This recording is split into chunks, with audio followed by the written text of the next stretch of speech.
Good morning, good afternoon, and good evening, everyone, and welcome to the 8th webinar of Obesity 2020, a joint webinar series brought to you by Inside Scientific and the American Physiological Society. With the series running from June until December of this year, we've lined up a number of webinars all focused on the science being conducted by leading obesity researchers around the world. This is Liam Sanyo from Inside Scientific, and I'm very pleased to be your host for today's event. This webinar is titled Anti-Obesity Pharmacotherapy, Where Are We Now, Where Are We Going? And will feature Dr. Anya Jastreboff, Associate Professor of Medicine, Endocrinology and Metabolism, and Pediatric Endocrinology at Yale University School of Medicine. Today, Dr. Jastreboff will discuss the current use of anti-obesity pharmacotherapy, mechanisms involved, and agents in various stages of development with considerations for next steps. And without any further ado, I'm very pleased to welcome Dr. Anya Jastreboff. Anya, thanks so much for joining us today, and feel free to take it away whenever you're ready. Wonderful. Thank you so much, Liam, and thank you to the organizers for inviting me to speak here today. I am a physician scientist, an endocrinologist, and an obesity medicine physician. And today I hope to inspire you, to give you a point of view both from the clinical end of things as well as the research end of things in terms of where we're going with anti-obesity pharmacotherapy. And obesity really affects all of us directly or indirectly. And I was inspired 10 years after going to medical school to pursue a PhD to try and answer some of these questions about obesity. So we're going to get started, and to kind of lay the groundwork, we're going to get started with obesity is a video about obesity. Obesity is the most prevalent chronic disease in our society, and it's becoming the most prevalent in the world. 2/3 of patients across the United States are either overweight or obese. Every doctor in every specialty has to deal with obesity. And yet, almost nobody is trained in how to manage obesity. We don't get training in medical school traditionally. We don't get training in residency programs. Many doctors perceive obesity as simply calories in versus calories out. It's so complex, and it's so much more than eat less and exercise more. So when we look at people who are obese, we think, wow, why doesn't that person just lose weight? Why don't people just lose weight? The reason is that there's something physical stopping them from losing weight. And that's why we need a new approach to treating obesity. The frustration that I felt as a primary care physician, continually treating chronic medical conditions, I wasn't really sure how to get at the heart and the root of the problem. Obesity is the hub. It's the nidus for all of the problems that we're facing. And sets the stage and really underscores the fact that it's not about calories in and calories out, and what are the mechanisms driving the disease of obesity. And so during the course of my talk, I'm going to just highlight two patients. The first one is a 62-year-old firefighter. When he came to see me, his body mass index was 47. He already had type 2 diabetes, hypertension, and hyperlipidemia. And he was treated for all these other diseases, but he was not being treated for his disease of obesity. And he was so afraid that he was going to have a heart attack. A second patient who came to see me is a young preschool teacher, pre-diabetes, and was very afraid of developing type 2 diabetes because she had a strong family history of this in her family. And so I start with these patient cases to highlight the fact that this is what our patients are coming to us with. This is what they're facing, and how are we going to help them? So stay tuned for the end of my presentation. I'll let you know how both of these patients did. So to start out with, in terms of what we're facing here in the United States and also worldwide. So a majority of individuals in the United States are overweight or have obesity. So in terms of the numbers, 42% of adults in the United States have obesity, defined as a body mass index of greater than 30, and 71%. So a majority of adults in the United States are overweight or have obesity. And, this is defined by BMI, and we can discuss whether this is the best way to identify people with obesity. But regardless, the point is that a majority of us face this, and all of us are affected by obesity. And of course, if we think about obesity as an excess fat accumulation that represents a health to risk, we often focus in on these cardiometabolic outcomes of obesity. And we don't focus in on all the other ways that obesity can affect us, whether it's depression or increasing certain types of cancer or predisposition to certain types of cancer, or whether it's even running after our children. So obesity can affect all these different aspects of our life, and in and of itself, it is a disease. So this has really come to a forefront with the COVID epidemic. So we've all seen these headlines in terms of obesity being linked to severe coronavirus disease, and especially even in young patients. And we see these photos of, unfortunately, of young people who are succumbing to COVID. And even the early studies that were coming out of New York showed us that individuals with obesity were much more likely to require hospitalization. So in New York City, for example, the prevalence of obesity is 22%. But if we look at the breakdown of individuals who were hospitalized, it was 40%. So 40% of individuals hospitalized, 22%. So you could see the disconnect there. And when they looked at the risk factors for hospitalization, what they actually found was that obesity was a significant risk factor for hospitalization. So age, of course, was the strongest risk factor, but obesity was second, even before heart failure, hypertension, and diabetes. So something in and of the pathophysiology of obesity that really predisposed individuals to more severe disease. So in terms of treatment for obesity, we have lifestyle, pharmacotherapy, surgery, and post-surgical combinations. And really what we're going to focus in on today is pharmacotherapy. And where are we with this at this point? So briefly, in terms of the recent history of anti-obesity pharmacotherapy and these medications, the timeline doesn't look so great. So we've had phentermine since the 1950s, but by the mid to late 1990s, there was a medication that was pulled from the market, fen-phen, because of various side effects, including pulmonary hypertension. There was another medication in the 1990s, orlistat, and it's still available on the market today. And then in 2008, another anti-obesity medication, rimonabant, was pulled from the market because of concerns for depression and suicidal ideation. In 2010, another medication was pulled, sibutramine, due to potential risk of cardiovascular events. Then in 2012, we had a combination medicine come out, phentermine and topiramate. And lorcaserin came out the same year, February 2020, because of concerns for potential increased risk of cancer, which are not clear. And then in 2000, combination medication of naltrexone and bupropion and liraglutide, a GLP-1 analog. And the ones highlighted here in green are the ones that are still FDA approved for the treatment of obesity, and we'll focus in on looking at these today. So these are the medications, and the ones here in the pink square are the ones that are approved for long-term use, whereas phentermine is technically approved for short-term use. But many of us prescribe these medications off-label. So many of us in the obesity medicine field actually prescribe medications that have been created for other diseases to help people lose weight. So for example, topiramate and bupropion, you can see, are components of two of the FDA-approved anti-obesity medications, but they were actually created for very different things. So topiramate for seizure and bupropion for treatment of depression and smoking cessation. And then in terms of other medications, the ones highlighted here in purple are all medications that we use to treat patients with diabetes.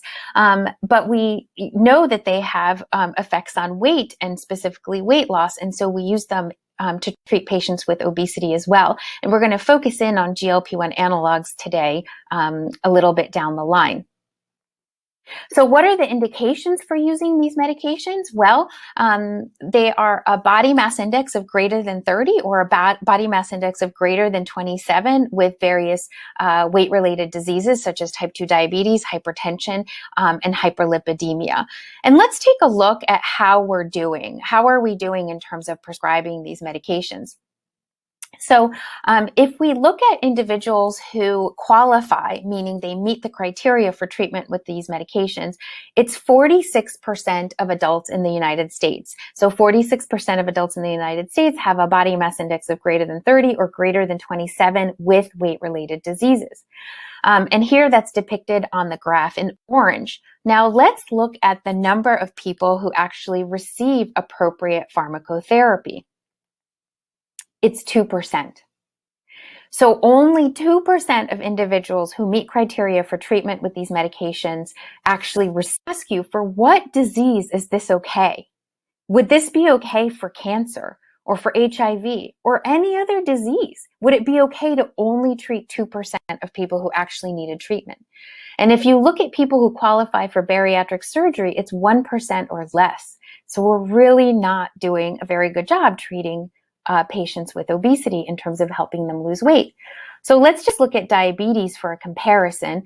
So 86% of adults with type 2 diabetes receive appropriate pharmacotherapy. So we're not perfect with type 2 diabetes, but certainly we're doing better than 2%.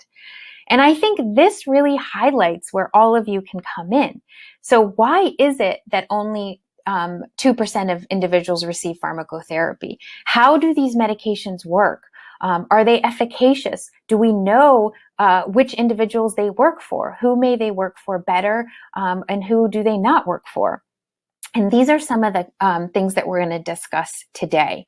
I think critical roles for all of you doing research in these fields. So breaking down the mechanisms of anti-obesity medications, I like to break things down simply, usually in threes, and you'll see this consistently through my presentation today. So we can look at mechanisms of anti-obesity medications as increasing energy expenditure, decreasing energy intake, or decreasing energy absorption, or promoting caloric leakage. So if we look at medications that have been used in terms of increasing energy expenditure, so here's examples of two of them. So thyroid hormone used as early as the 19th century, if not earlier, and then DNP, which was used in the 1920s. And the issue with these is obviously the outcomes were not so great. So people lost weight, but at what expense? So with thyroid hormone, patients would develop symptoms of hyperthyroidism, which could, of course, include things like arrhythmias and heart failure, resulting in death. And with DNP, patients would develop hyperthermia, and the therapeutic window was very narrow. And so again, resulting in death in patients.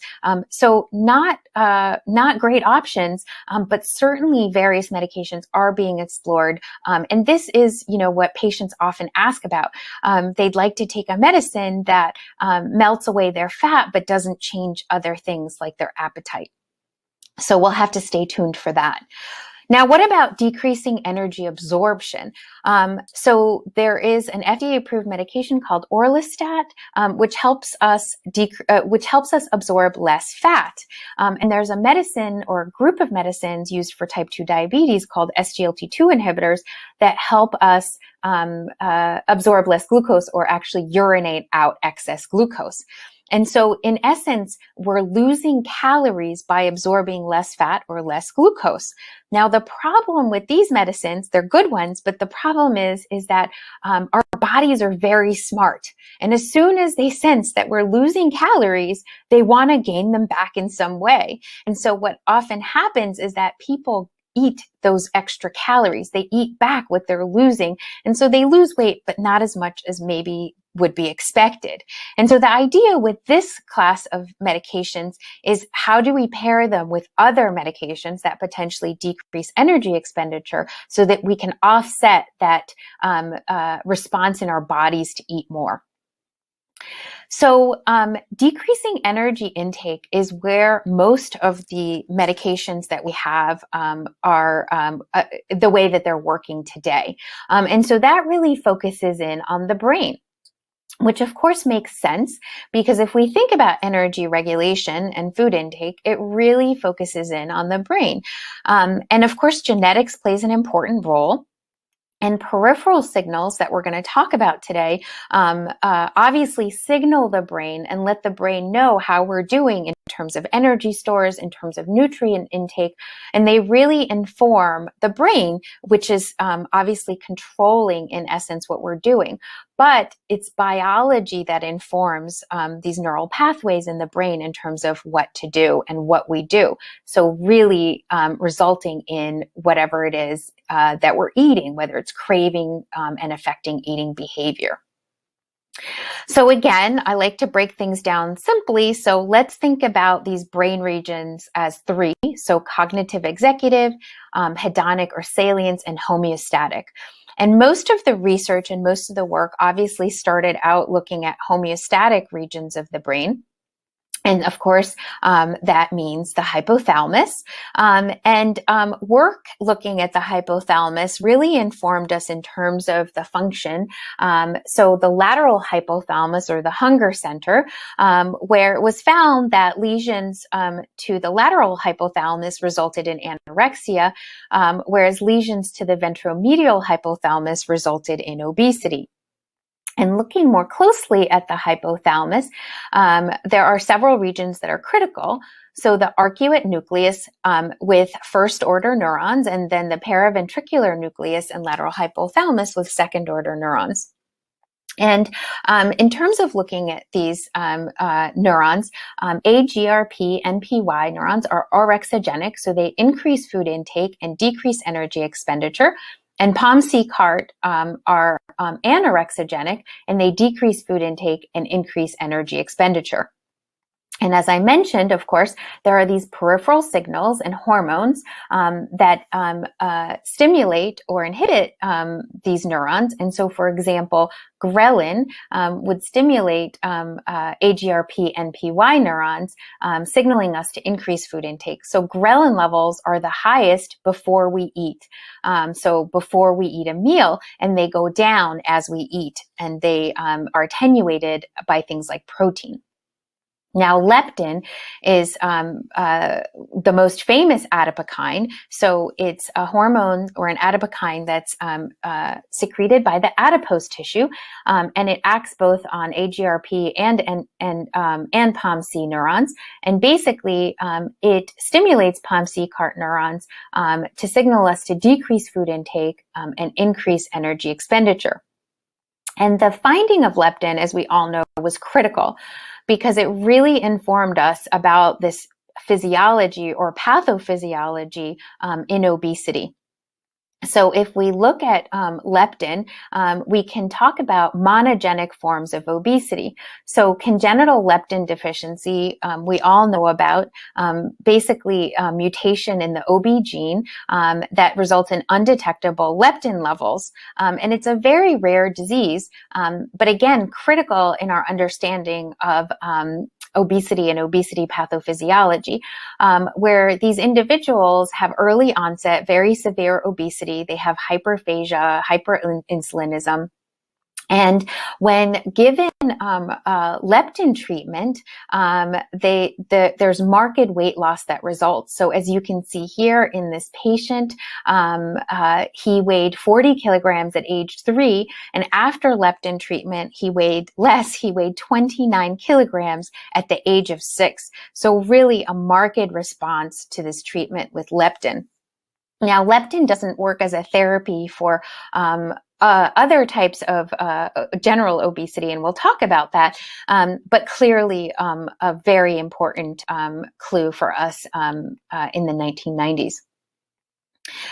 So what about mutations or deficiencies in other factors? So POMC and MC4R are critical.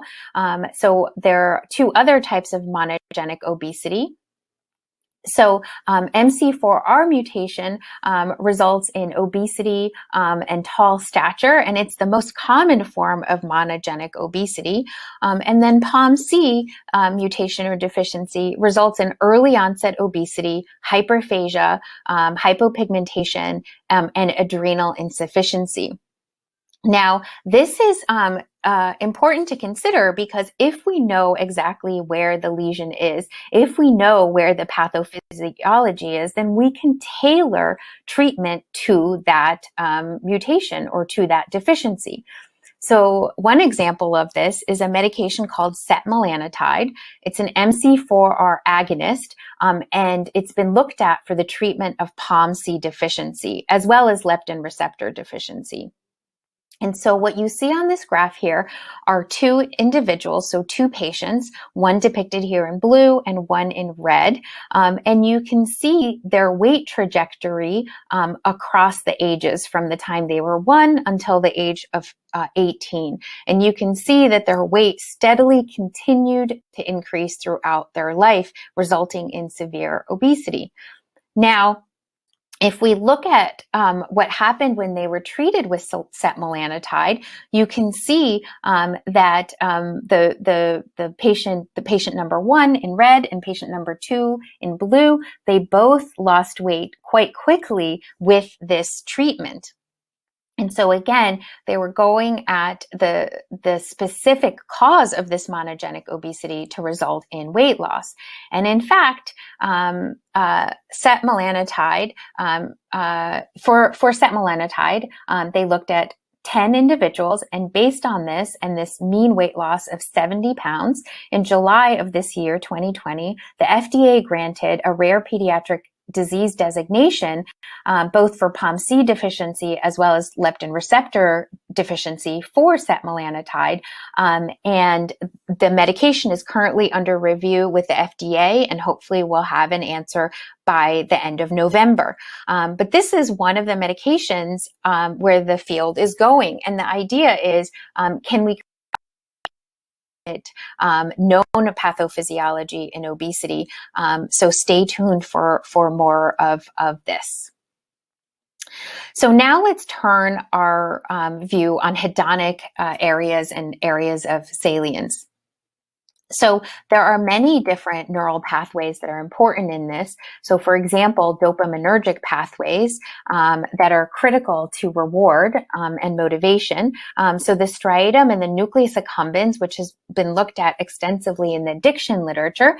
And almost 20 years ago now, it was found that dopamine receptor availability was significantly lower in individuals with obesity in the striatum.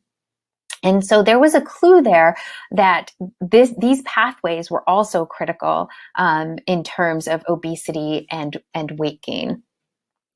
Serotonergic pathways have also been looked at extensively. And what I'm going to highlight now here in gray are medications. So lorcaserin, as I mentioned, was a medication that was recently pulled from the market because of potential side effects, but it targeted serotonergic pathways, whereas bupropion and phentermine target norepinephrine and dopamine. Naltrexone targets opioid pathways, and topiramate GABA.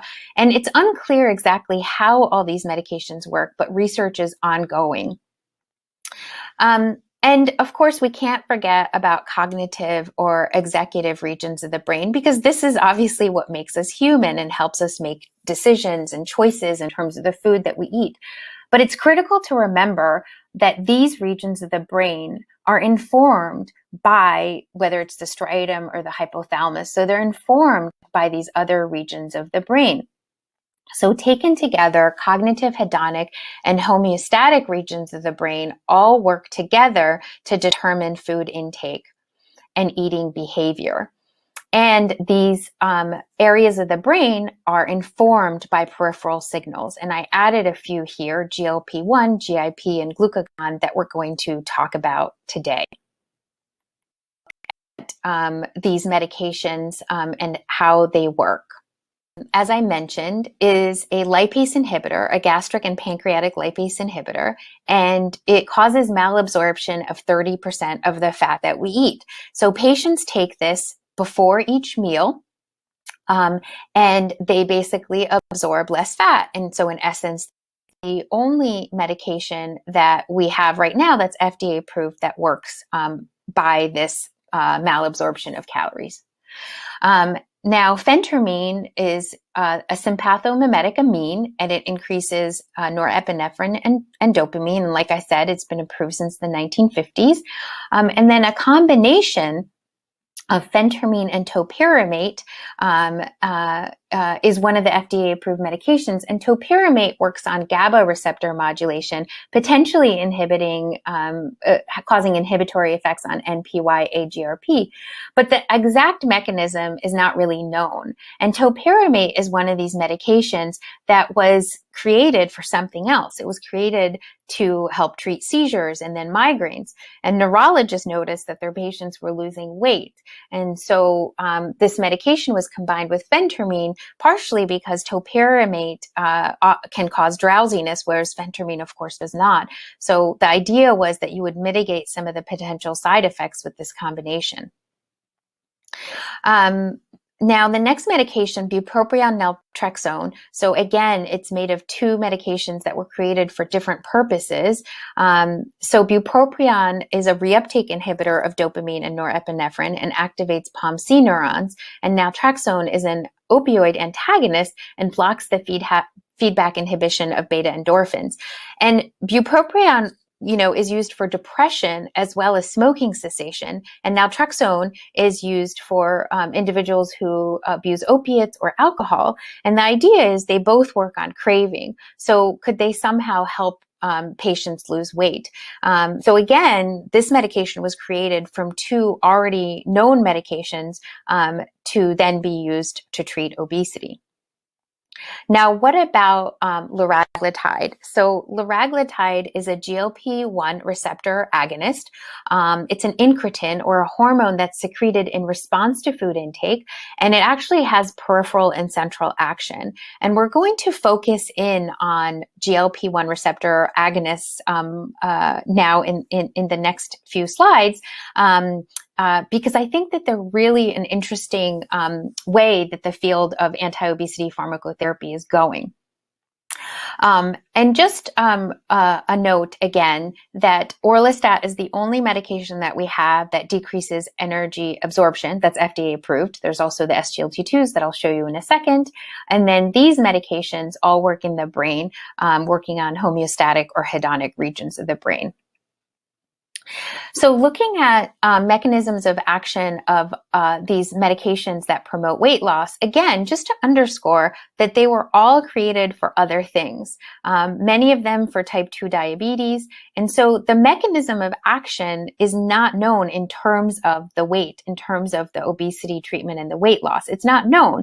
And so part of it is we need to figure out how they work in more detail so that we can create therapies that are really targeted at what's going on in terms of the pathophysiology of obesity. And looking more closely at GLP-1 receptor agonists, there's actually a lot of them. There's many of them that are now being used for type 2 diabetes. And so the question is, how do they work? Do they all help people lose weight? And what are potentially the differences? So in terms of mechanism of action for GLP-1 analogs, so GLP-1 is a naturally occurring incretin hormone that's secreted from the gut in response to eating food. And so the initial interest, because it's one of the primary function, is this increase in insulin secretion in response to food intake. And so GLP-1 analogs were initially created for the treatment of type 2 diabetes. And the first one was FDA approved in 2005.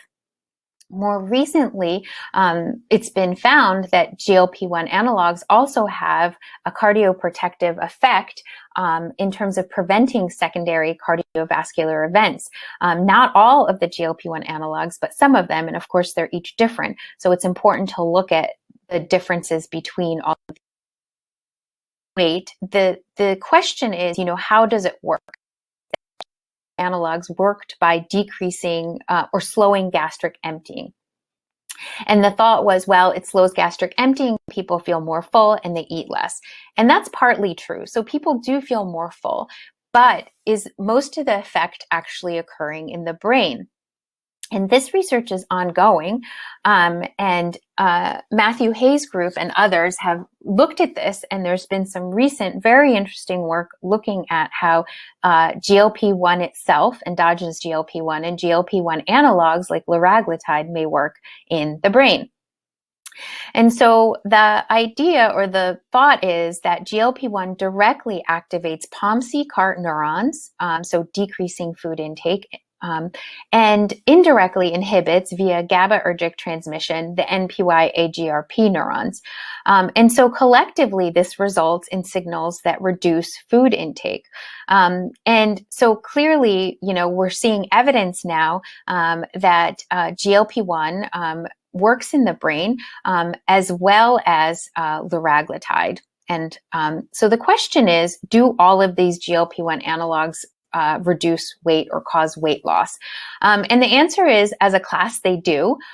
This is just a depiction of different trials with different GLP-1 analogs. And of course, each trial is designed differently, so you can't necessarily compare one to the other. But you can see that as a whole, as a class, they result in weight loss and different amounts of weight loss. So why is that? Well, of course, they're all different molecules. So here in this blue square, you see endogenous GLP-1 or human GLP-1. And you can see that each of these molecules, these GLP-1 analogs, have been altered for various reasons. So liraglutide is the GLP-1 analog that is approved by the FDA for obesity treatment, and it has 97% homology with human GLP-1. And it's a medicine that is taken daily. And all but one of these GLP-1 analogs has to be taken via an injection rather than orally. And the reason why is because GLP-1 is degraded very quickly by DPP-4. So there are different strategies that are being used either to create oral GLP-1 analogs or to make them last longer, so you don't have to take a shot every day. So semaglutide is a medication that is approved for type 2 diabetes, and it's a once weekly GLP-1 analog. And it actually, recent data has shown that it results in an 18%, up to an 18% total body weight loss, so significantly more than any other medication that we have in terms of weight to date. So most of the anti-obesity medications that we have result in a total body weight loss of about 5 to 10%, whereas bariatric surgery results in about 35%. So there's this gap between 10% and 35%. And semaglutide is perhaps one of the medications that can start to fill this gap. So the data was just came out in May of this year about these results. And this is specifically in patients who have obesity, and they looked at weight loss maintenance, and it resulted in this 17 to 18% of total body weight loss. So this medication may be approved specifically for obesity treatment next year. It is currently approved for diabetes treatment, both as a weekly injection as well as an oral daily pill. So stay tuned to see what happens with this medication next year for obesity. So what about anti-obesity medications in development other than the two that we've talked about? So, again, we talked about setmelanotide and semaglutide, not to be confused, very different medications. And there's a slew of medications in development, and they work by various different mechanisms. And what I'm going to focus in on right now are ones that I'm particularly interested in because they're incretin or hormone-based therapies. And I think really one of the ways that that obesity treatment is going forward. So these are medications that are peptide hormone polyagonists. So let's talk about that a little bit more.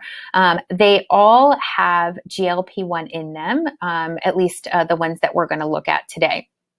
So they're called multi-agonists, and you can see on the graph here, all of the, or on the table here, all of the ones that are in development. And this is a paper from 2018, and this is obviously updated quite often as new agents are being created.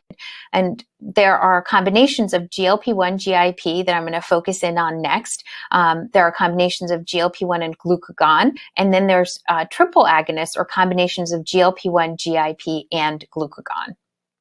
So let's focus in first on GLP-1, GIP dual agonists. So we talked about GLP-1 and its peripheral and central action. Well, there's another incretin hormone called GIP, or glucose-dependent insulinotropic polypeptide. So these two peptide hormones have a similar action, and in terms of their action when we ingest food. So when we ingest food, various parts of the gut release GLP-1 or secrete GLP-1 and GIP, resulting in glucose-dependent insulin secretion from the beta cells in our pancreas. And this resulting insulin secretion accounts for 50 to 70% of total insulin secretion after a meal. And this is called the incretin effect. And for a long time, this is really where the focus was in terms of what these peptides did. But more recently, in combination, it appears that in combination, there's a resulting decrease in appetite, food intake, and body weight, more so than even using GLP-1 analogs alone. So one of the dual agonists that's currently being studied and further along in terms of development is called tirzepatide. And looking at different doses of this medication, you can see in terms of response to weight, at 12 weeks, the average weight loss was somewhere between 11 and 12 pounds. And what's important here, and you can see on this graph in the trajectory, is at 12 weeks, people are still losing weight. We don't know where they plateau. And as I'll show you in a few more slides, people take these medications and then they plateau. So we're yet to see where patients will plateau in terms of their weight loss with this medication, but certainly promising. And the individuals in this study all had type 2 diabetes, and this medication also improved glycemic control, again, focusing on one of the primary aspects of GLP-1 and GIP, which is this increase in insulin secretion that results in improvement in blood sugar levels. So what about other multi-agonists? There's also GLP-1 glucagon dual agonists that are in development. And the idea here is glucagon, of course, the primary action is to increase blood sugar. So glucagon is secreted from the alpha cells in response to hypoglycemia.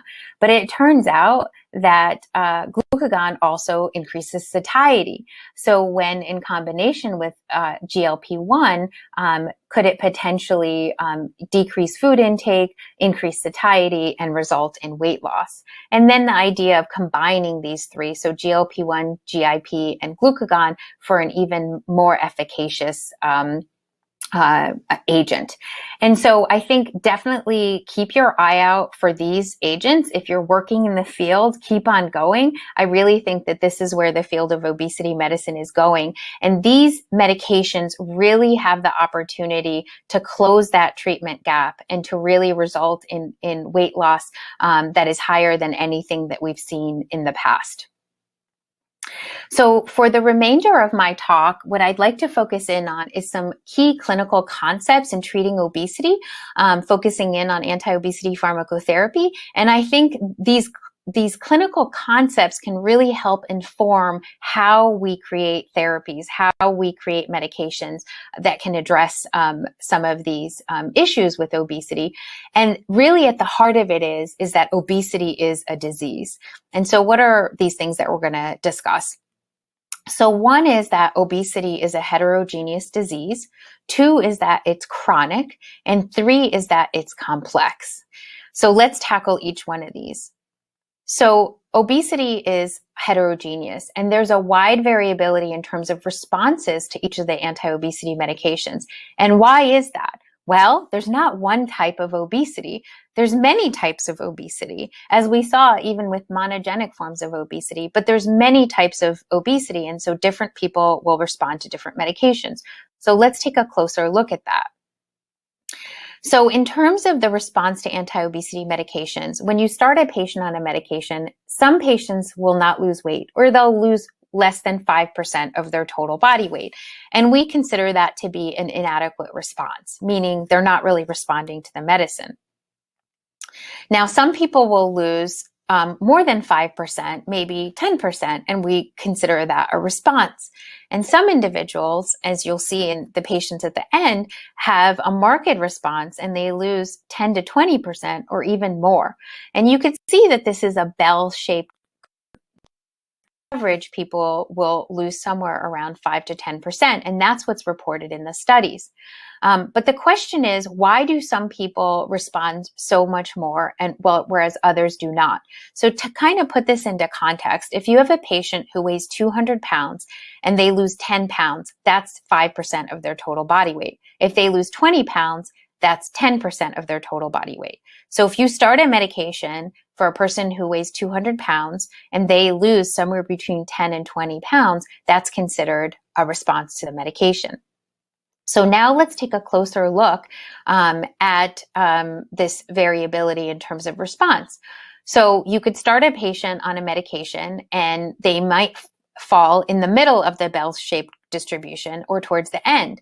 And this is true for any of the medications. So you don't know which medication a specific patient will respond to or not. And that's really where we have to figure this out. How do we precisely know what medication somebody will respond to and not? And the implications of this are, for example, when we look at studies, and some people consider that there's really little response to these anti-obesity medications. So here's a study of liraglutide, and the example I'm giving is this recent study that was published in Adolescents. And you can see that patients lose weight. They lose weight to about 5% from their baseline. And then at 56 weeks, they are at about 4%. But let's take a closer look. What's going on at this 4%, at this 56-week mark? Well, you can see here in this waterfall plot, each of the participants plotted. So what you see is on the y-axis, change from baseline in terms of their BMI. And you can see that these patients here on the waterfall plot, they either didn't lose weight or they actually gained weight. They increased from baseline. And these patients, to the left of the graph, they lost weight, and they lost different amounts of weight. So here, depicted by the yellow arrow, are the 43% of individuals who lost 5% or more. And here with this orange arrow, individuals who lost 10% or more, which was about 26% of the sample. And so the question is, why are these patients responding to the left of the graph, whereas the patients to the right of the graph are not responding? And it really gets at, again, to this idea that obesity is a heterogeneous disease. It's not one disease. So patients who respond to this therapy may not respond to another, and vice versa. So when you look at these studies and the average weight loss, just consider what it really means on an individual basis for individual patients. Okay, so what about the next concept? So the next concept is that obesity is a chronic disease. So there's no cure for obesity yet. Hopefully some of you will find the cure for obesity, but at this point, we need lifelong treatment for obesity. So graph, patients were treated, and then at 50 stopped. So what's going on here? Well, they regained the weight, obviously. So let's look at the example. So if you have someone who has high blood pressure or hypertension, and you start them either on lifestyle, exercise, or you start them on a medication, hopefully their blood pressure will. So you continue the medication. Where it is, it may trend up some. But what happens blood pressure medicine. Well, their blood pressure goes back up because you stopped treating their disease, you stopped treating their hypertension. So in the same way, now let's look at obesity. So now we have weight on the y-axis. And again, you treat a patient with lifestyle intervention or drug or both, and the patient loses weight. So again, they either continue on the drug and or the lifestyle intervention, and then you stop the medication. And what happens? Well, patients gain back the weight. So it's the same exact concept. In order to continue to treat obesity, the medication has to be continued until we find a cure. So losing weight is not a cure for obesity. It's a result of taking these medications or having surgery. But it puts the the obesity in remission rather than curing it. Now, I often get asked, what is happening here? Why are these lines trending up? Why is the plateau not sustained? So there's different reasons for this, whether it's, difficult to continue taking a medication or continuing lifestyle intervention. But actually, most people do continue these and that really, that respond to these weight loss, at least the patients that we have. And so the question is, what type of metabolic adaptation is going on? So how is our body fighting back to drive our weight back up? Or is it disease progression? So when you start someone, for example, on a medication for type 2 diabetes, such as metformin, it's unlikely that that's the only medication that they'll need for the rest of their lives to treat their diabetes. It's the same way with obesity. Their disease is progressing, so you're likely to need another medication. Okay, so we've covered the fact that obesity is a chronic disease and requires lifelong treatment. And so the last concept is that obesity is a complex disease and often requires combination therapy, just like any other disease would require. So here is an example now of type 2 diabetes. And you can see hemoglobin A1C on the y-axis. So you have a patient, here's their hemoglobin A1C. You start them on a medication, their A1C goes down. You start them on another medication and they don't have a great response to it. They have some side effects. So you stop that medication and you start another medication and their hemoglobin A1C comes down and comes to goal.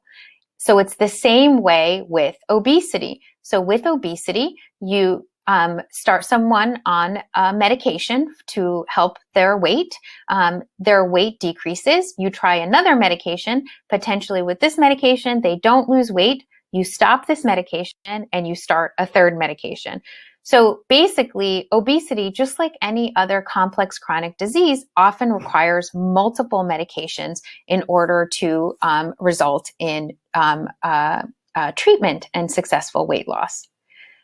Okay, so these are the three important concepts, that obesity is a chronic disease, it's a heterogeneous disease, and it's complex. And so let's finish up with our patients. Let's see what happened to them. So our firefighter.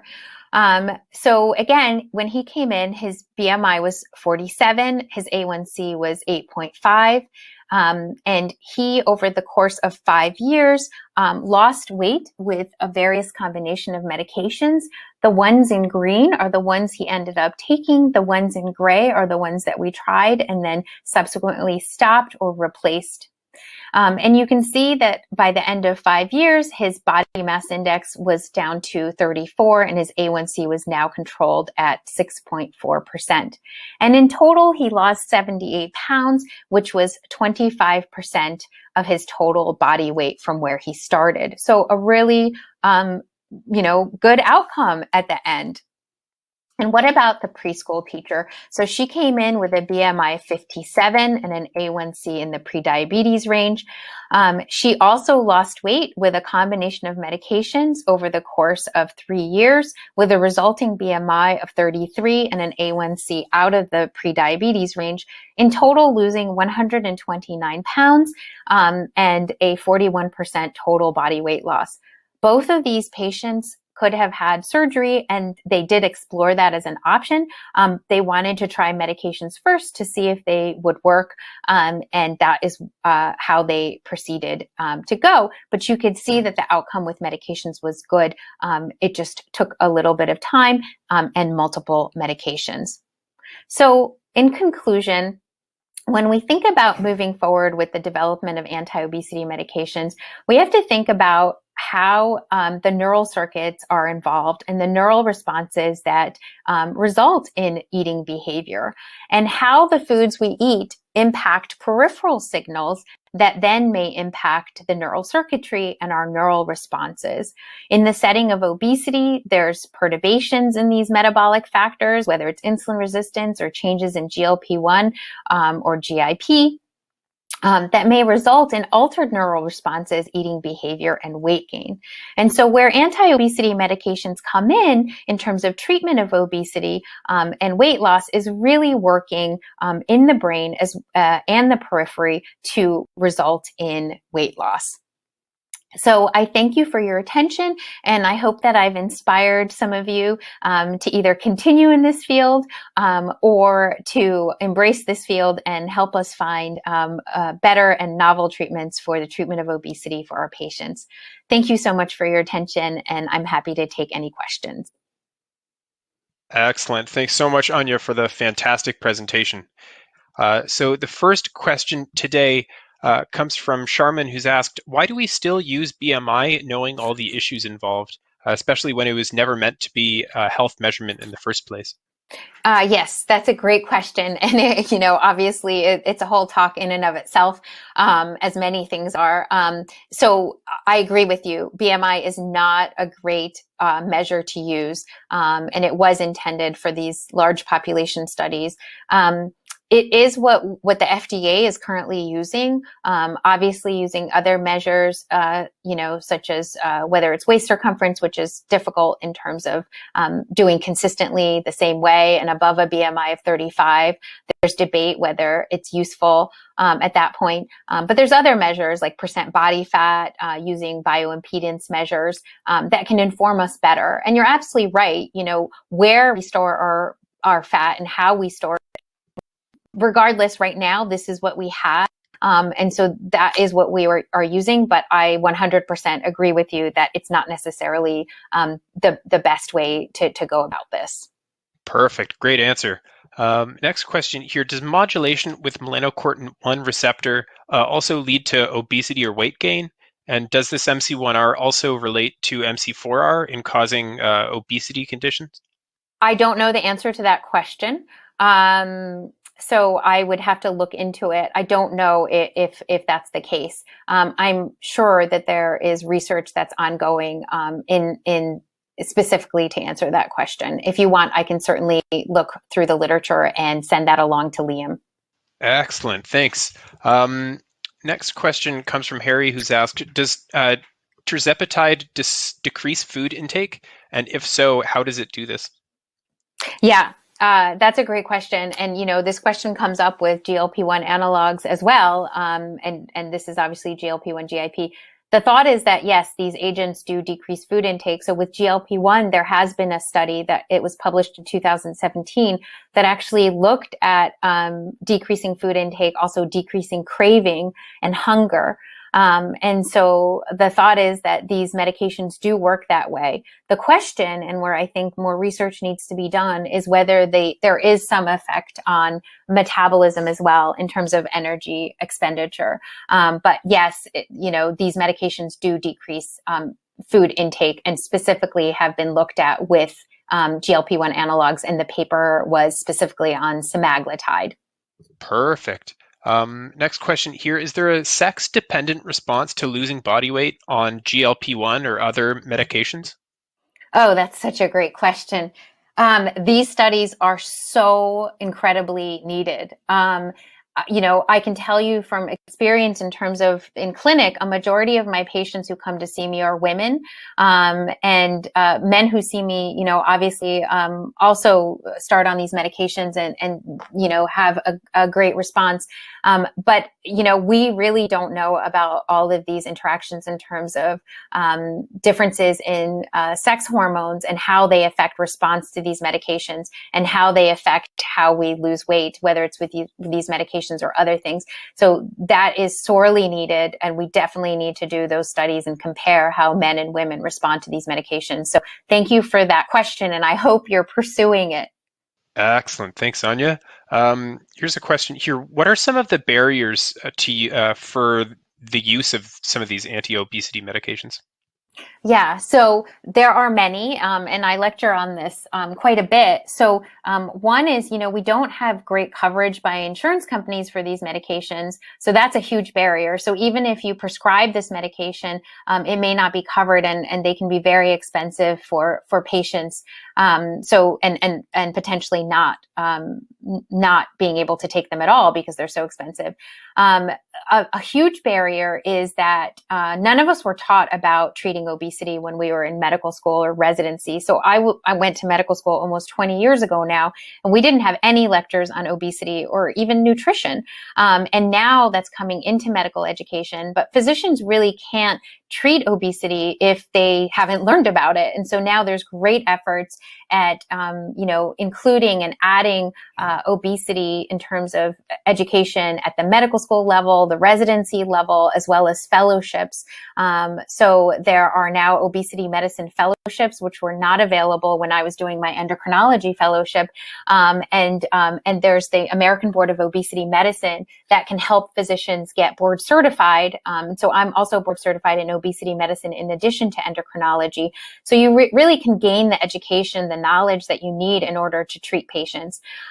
So education for physicians, definitely, insurance coverage is a huge barrier. And then, where all of you come in is, developing medications that work even better. So medications that we have now work to a certain extent, but it would be wonderful to have medications that really targeted the pathophysiology of obesity and really, helped people lose weight, and then understanding why certain medications work for certain people. So I think it's a barrier that we don't know which medications will work for which patients. We don't have a blood test or a biomarker yet to tell us,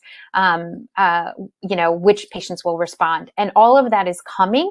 And I hope that some of you are working on that and helping us to really create precision medicine for the treatment of obesity and knowing which medications will work for which individuals.